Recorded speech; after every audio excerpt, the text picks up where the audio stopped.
This story is scary. More than 1,200 women who got mammograms were told their breast cancer tests were negative. But no one qualified even looked at the results. 2 of those women have lost their lives to breast cancer since then. Well, now the radiology technician who gave those false results has pleaded guilty.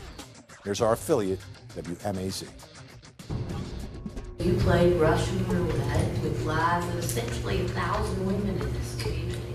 Rachel Michelle Rapprager sat in front of Judge Catherine Lumsden and several women who Rapprager told had negative mammogram readings, when in fact, a doctor never read the results.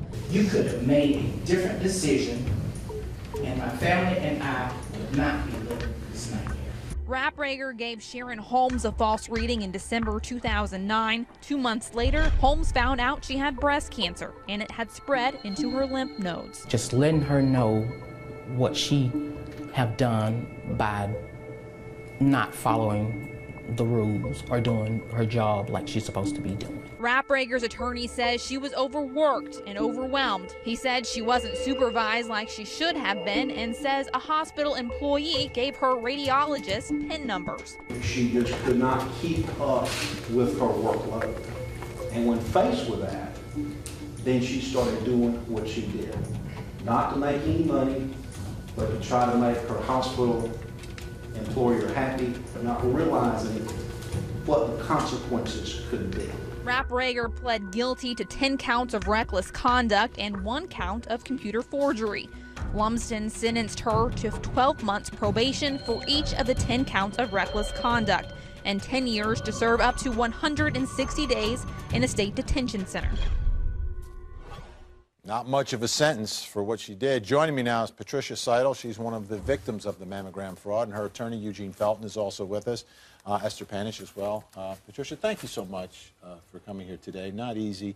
How are you physically today? Physically, right now, I am in remission, and I'm doing all right. Okay. Now, psychologically, it's a different place. There's always the question of what happened and could it have been avoided? Could it have been caught sooner? And, you know, what will I face? There's always that possibility, but mine is greater. Yeah. So how would you describe your emotion, what you think about what this woman, when you think of her and you see her in court and you see that face and you know what she's done 1,200 times? What do you think of her? I don't understand, or I can't comprehend how a woman would do this to anyone else, knowing what it was. She has not given any answers that answer my questions. Yeah, well, we heard the excuses in court, right? I'm overworked. I mean, I'm not buying that. I'm not supervised. No. Well, there's an issue there with supervision, and that's a question I have for you, Eugene, is, from my perspective, I was shocked to find out that one person could do this. Like, you go there and we trust hospitals, we trust doctors, yet there wasn't the oversight that one person could do this much damage. This is sad, it's a tragedy, and it's despicable, and that's something that we're doing from the civil side. This went on from January 2009 all the way up until April 2010. And it was 1,200 patients. They were getting paid for services that were not rendered, and no one caught this.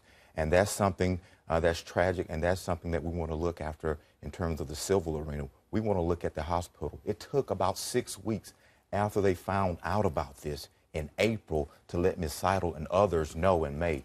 And that's tragic. And the films were lost. We never were able to recover. And they're gone. They're gone.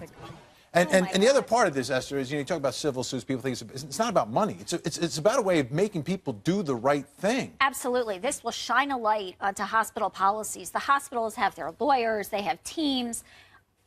All of this against the one patient who, unless she makes a lot of noise, has no recourse and could have been, by their negligence, or their, not even negligence, by their reckless act, could have hastened a diagnosis. I mean, it's horrible what's going on, and any woman should be fearful. I was just telling her that I just had my first mammogram a few months ago, and it makes me nervous. Yeah. I want to go back and check to make sure a radiologist actually reviewed the films. Right. have you been able to get any sense of trust back? Because you're still dealing with this every day. Can you trust a doctor? Can you trust a hospital again? I do. I do, to a point. This was one individual that made the choice to do something wrong. And there's going to be people doing that forever. Except that there should be checks and balances on that person. She was not supervised. Right. I do not believe it was done alone. Well, Patricia, we appreciate you coming in and telling your story and sharing it, because I think it's an important story here, and we wish you the best. Thank you.